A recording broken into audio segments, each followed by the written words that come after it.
Hi, this is Phil Newman from Longevity.Technology, and today I'm joined by three guests, Evelyn Bishop, Ricardo Pichego, and Christine Huang, who are going to be talking about the Longevity Education Hub. Hey, guys. Okay. Hi. Well, great to have you here today. And let's talk a little bit first about the foundation of the courses. You have Longevity Medicine 101 and 201 as courses now. So could you maybe just talk about the origination of these at the beginning of the journey that you had? Absolutely. Thank you so much, first of all, for having us. And it's always a great pleasure.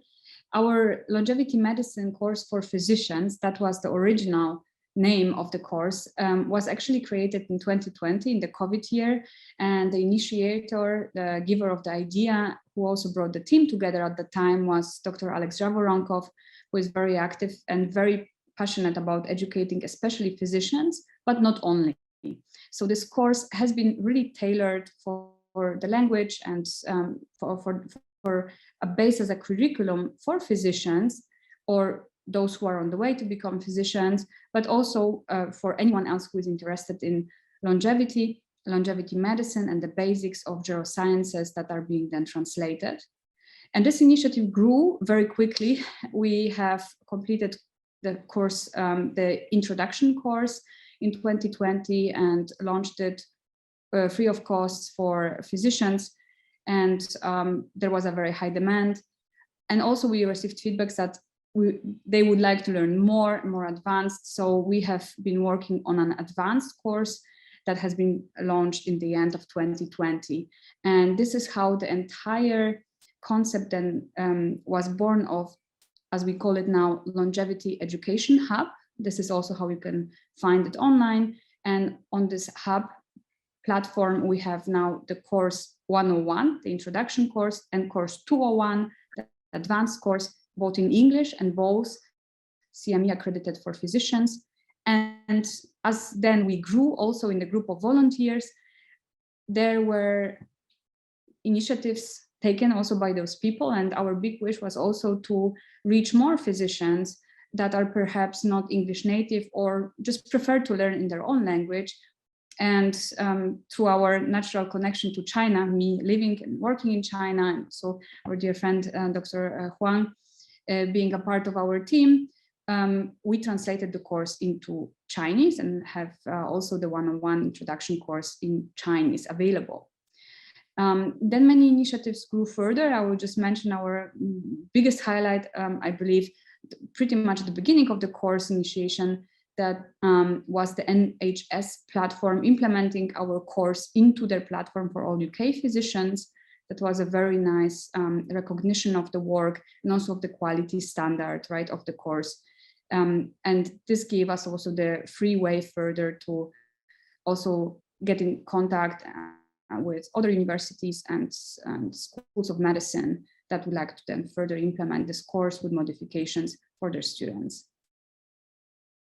Very good, Eva. Thank you. So, Christine, let's talk about China, because this is very interesting that, of course, you're now running the course in China. What is the appetite for longevity medicine and education in China? Thank you very much for having me here, and it's my honor to join the team by the leadership with Dr. Evelyn and Dr. Alex Javoronkov. For the longevity medicine course in China that launched just after the longevity medicine course, the first launch in English. So longevity medicine course launched in Chinese in the year 2021. So at that moment, longevity medicine has not been well known in China, in China mainland at the moment. So longevity medicine is a huge topic, and now it's becoming mainstream. And at that moment, so we are the first person, and we are the first team to introducing longevity medicine into Chinese professional group, and immediately the reaction got very, very good. For the longevity physicians and for professionals, medical professionals in China mainland, they are very enthusiastic in knowing a new front technology, new for the scientists, what is happening, and being the link and the bridge between the clinical practice and also in the technology and the research development.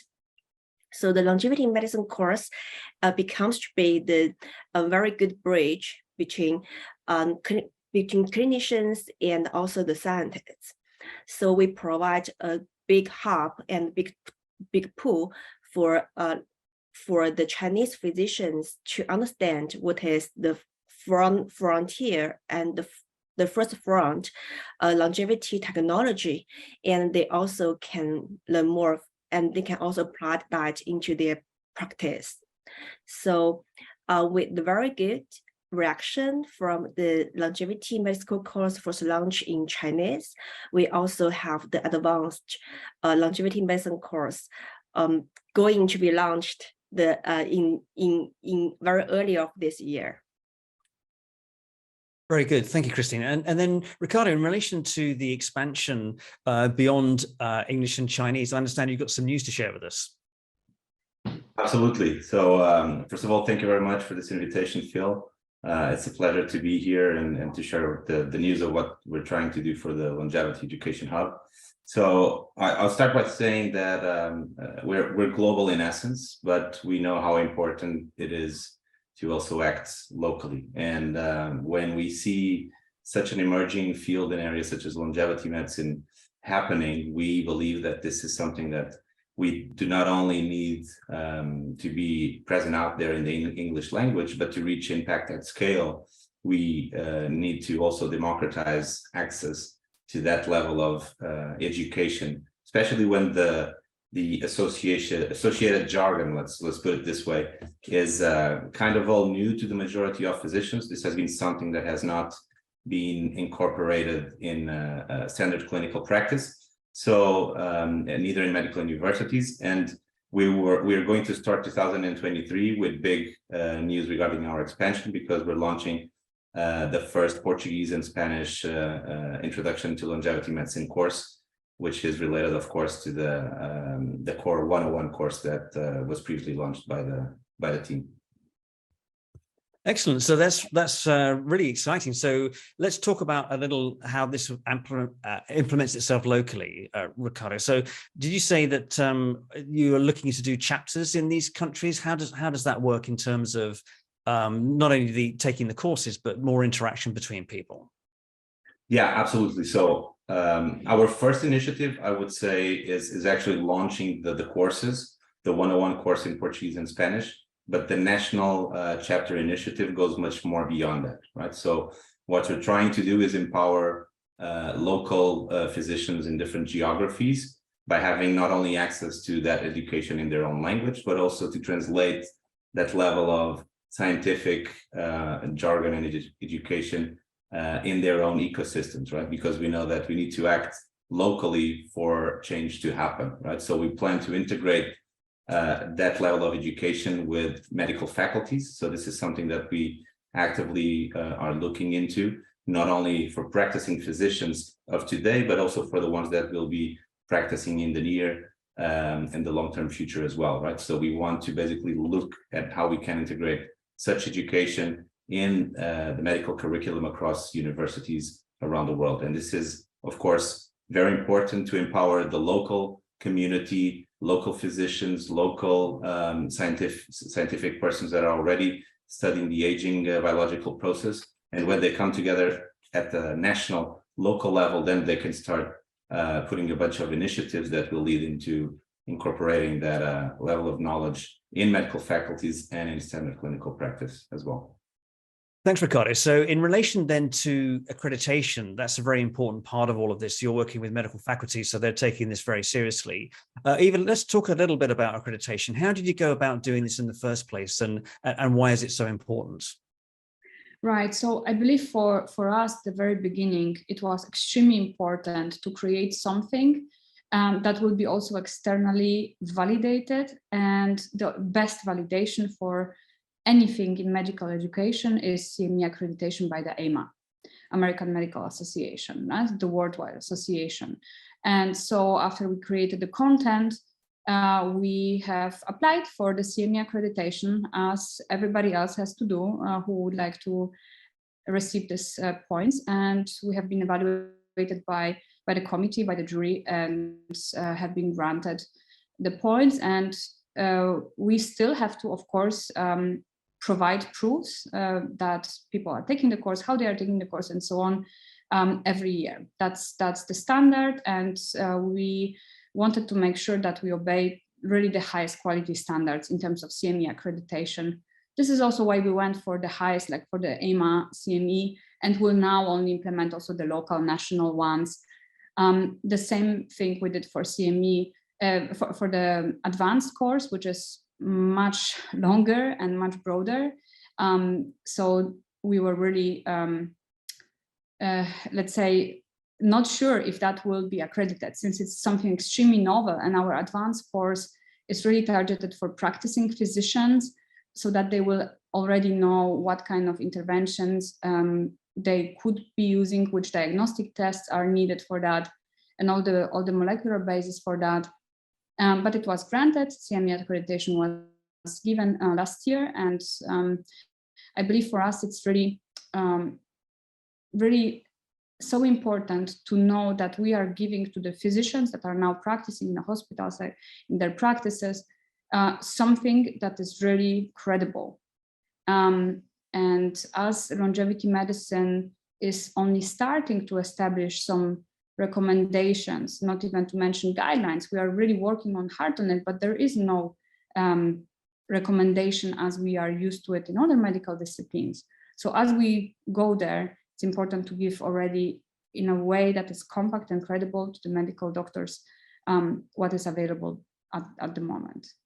So, Christine, let's talk a little bit about the education gap that is obviously still in the sector, whether it's in China or outside of China. What do you feel is the next step now in terms of educating physicians that are coming up through their normal education, whether it's university or whatever it may be, to help them really understand the benefits of geroscience and what's happening in the field of longevity medicine? Yeah, thank you for this big question. And for education in longevity science and for the geroscience, that is, I have to say, a huge gap still in between clinicians and for professors in the universities, and especially for and also for the patients. No matter for everyone that is enthusiastic on knowing longevity technology, and also for the physicians. Currently, as mentioned by Dr. Evelyn, there's no guidelines in this field, and we are making efforts to make the education to get people know more about credible longevity knowledge, and that is really important. And for the education gap, not only for, no matter in China mainland or overseas, that is, we are making efforts to fill in this gap by educating not only physicians, and also we also wanted to educate students in the universities, and also we are going to have the online offline events to educate more people in this field. So and also I think for this question, Dr. Evelyn has the right to a very, very big because she is practicing in this field. Maybe she has the practicing way to talk about that. Okay, yeah, Eva, let's hear from you on that. Right. No, thank you, Christine. I mean, we exchange often about this topic, and indeed, right now, the physicians that are practicing, most of them, they did not enjoy a course in geroscience or aging medicine during their medical studies. So there is a gap already that they are being able to close with this curriculum, and also, of course, with other resources. We are also pointing to those. But we would like to close this gap by tackling also at the very root, so in the medical universities. And this is why we want medical students to have at least some orientation and learn, as Ricardo mentioned, vocabulary, at least the linguistic and semantics of longevity medicine. So when they learn further, they should learn how to learn. Understood. And Ricardo, let's talk about the future. What's coming up next for the organization, and what's happening in terms of longevity education? Sure. Thank you, Phil. So one of the biggest goals that we had for the Longevity Education Hub was actually to democratize access to this next generation education focused on longevity medicine, but in providing quality education. And that's why it was so important for us to go for the CME accreditation, right? So we already have the CME accreditation as per the American board of CME. Now we have already submitted an application for the European one, which we hope to be granted in the next couple of weeks or 1 month or so. And once we have that, we are going to be able to provide European CME accreditation to every single European physician living in an European country. So I think these are big news in itself. Beyond the national chapters initiative for the launch of the Portuguese and Spanish courses, what we pretend to do what we want to do in this year is to expand to other national chapters of other languages. So that's what we're trying to achieve this year. Well, it sounds wonderful, and the work you're doing is amazing, guys. So thanks for all your hard efforts. And of course, to find out more, where do people go? Is it Longevity.Degree? Is that the right place? That's correct. Yeah. That's Great. Well, thanks very much for joining us today, guys. Really appreciate your time. Thank you very much, Phil. Thank you. Happy New Year.